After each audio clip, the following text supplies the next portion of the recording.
Obama and Tim Geithner ardently hope for widespread inflation so that they can pay some of this debt back with cheaper dollars? Well, Isn't that their really only hope? Well, they'll never admit it. Look, they're hoping that there's enough inflation so that wages can potentially grow high enough so that people can afford the homes that they're in and that we can afford to pay back this debt. But that's not going to happen. Wages are going to be the last prices to rise. The prices that are going to go up are going to be food. It's going to be energy. You know, we're losing jobs, and we don't have the productive capacity anymore. That's what's going to be so debilitating about this inflation, is that wages are going to lag prices, other prices, by a wide margin. And, you know, when you talk about this, you know, we're going to have an exit strategy where they assume that the economy is going to be growing and that they can withdraw the stimulus without impeding the growth. The reality is it's not really the economy that's growing. What's happening is we're going deeper into debt and spending more money, and it's that spending that's masquerading as growth. But the minute you take away the stimulus, you take away the growth. So all of a sudden we're right back in a recession. But meanwhile, now we have more debt, we have a bigger problem, so it's going to be even more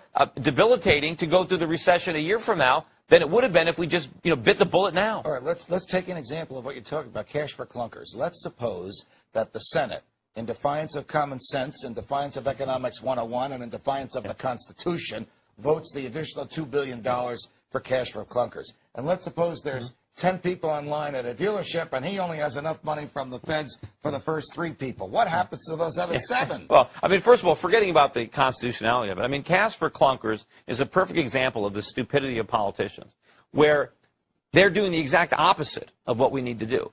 What this bill does is it pays to destroy assets that we already own, that are fully paid for and where there is no debt. We're going to destroy that asset, a working car, destroy it. And now we're going to encourage an American to take on additional debt, to now have car payments, to borrow more money, to buy a car he didn't need and that he couldn't afford. I mean, you know, it's like that, you know, remember from the Seinfeld episode where George Costanza was going to do the opposite? Right. The only way we're ever going to have any economic growth, everybody in Washington, every time they think of something, every time they want to enact a program, they got to stop, figure out what the exact opposite of that program is, and then enact that. And that's the only way we're ever going to have any real prosperity in this country. Are we sort of just doomed to a government mentality? I mean, if Peter Schiff wrote a novel and the plot of it was cash for clunkers, as he just described it, the publishers would reject it as not being credible. But yet that's exactly what's happening. Well, I think the interesting thing is that we're asked as people on Main Street to believe arguments that we do not believe in our own personal lives. For example, a lot of my patients have grandchildren, and I ask them, well, would you borrow money to buy them a Christmas gift? And then tell them to go with that $100 and go to the mall and spend it or buy a car. Nobody borrows money to give a gift, and so yet the government is going to borrow money. Somehow we're going to go to the mall and spend it, and the economy is going to recover from borrowed money being spent at the mall. It makes no sense on a personal basis, but we're told that the logic's somehow different in Washington. The same way we're told that it's okay for a restaurant to fail, but some other company, there's some special logic that they're somehow too big to fail. And, you know, you could take the cash for clunkers strategy and you can apply it to other areas. You know, we can destroy our homes so we can build new ones. Why don't we burn our furniture? We tear up our clothing. There are a lot of things that we already have that we can destroy and then go into debt to reacquire. Why does the government pick cash for clunkers? Why not cash for old clothes or cash for furniture? Why not? Well, you know that the retail, because of the large size of the unions that work to manufacture cars, and the propensity to vote for the Democrats. Well, that's a good point. I mean, but I'm sure, you know, if you see all the retailers that are going out of business, if they can say, wait a minute, what about cash for old clothes? You know, we need to spruce up our wardrobes. You know, we need to get rid of all this, you know, this old stuff. I mean, but it's, you know, it goes back. It's the Henry Hazlitt. It's the broken window.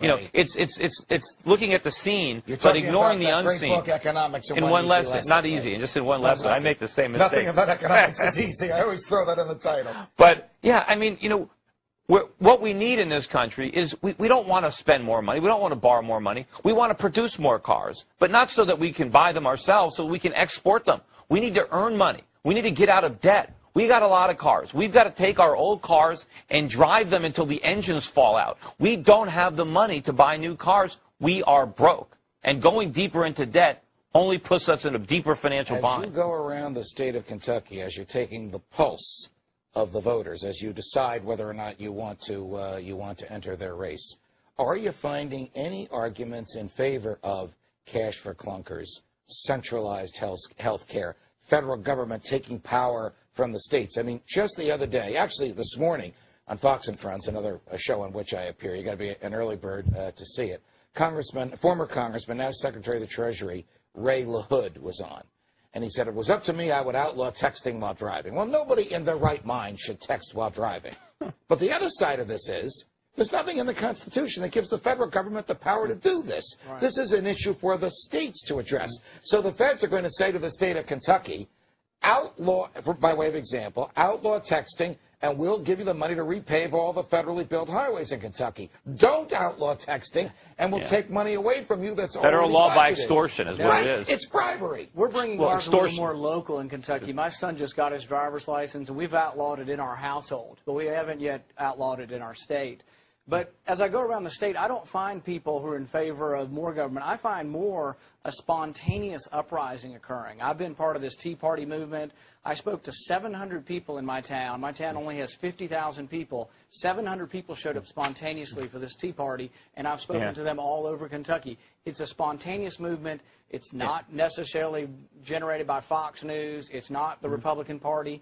These aren't necessarily Republicans or Democrats. They're people who are just dissatisfied. And, you know, Judge, that's exactly how we got the 55-mile-an-hour speed limit. It was a federal law by extortion. Correct. And if the government does not have the constitutional authority to impose a national speed limit, they don't have the authority to take money away from the states and then refuse to give it back to them unless they enact their rules. Well, if you or I went to the legislature of the state of Connecticut and said, enact this law, it will give you cash, or don't enact this law and we'll take cash from you, I think we'd be handcuffed before we left the building. But yet the feds get to do that all the time. They bribe the states to give up some of their sovereignty in return for federal dollars. And that's because I think it's the court system, it's the judicial system that has abdicated its role. They should be interfering. They should be striking this stuff down, and they should be acting as a check and balance on federal power. When the judges exceed, I mean, when the government exceeds its constitutional authority, it's up to the judges to say, no, you can't do that. Exactly right. There's an infamous case called South Dakota versus Dole. Dole was Elizabeth Dole when she was Secretary of the Treasury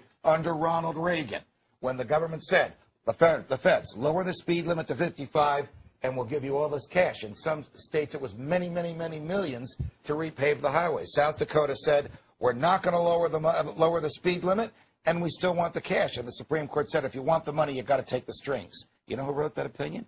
Chief Justice William Rehnquist, at the time one of the most conservative members of the court. Let big government bully sovereignty out of the states. That's what we're in for. Was there a dissent in that case? Yes, there was a dissent. It was a 6-3 opinion. My good friend Antonin Scalia and Justice Clarence Thomas, and I don't remember who the third dissenter was. Well, at least there's some integrity on the bench. Absolutely. Will you be on Neil Cavuto this afternoon, and should we be watching, and might it be a newsworthy event? Definitely tune in. We do have an announcement on Neil Cavuto this afternoon, and this is the beginning. That's the Fox News channel at 4 o'clock Eastern. Yes. Dr. Rand Paul, what a pleasure. Peter Schiff, you're at Pacific Capital until next week on Freedom Watch. Thanks for joining me, guys. Brian Atkin, who's a fellow New Jerseyan who joins me now. Welcome.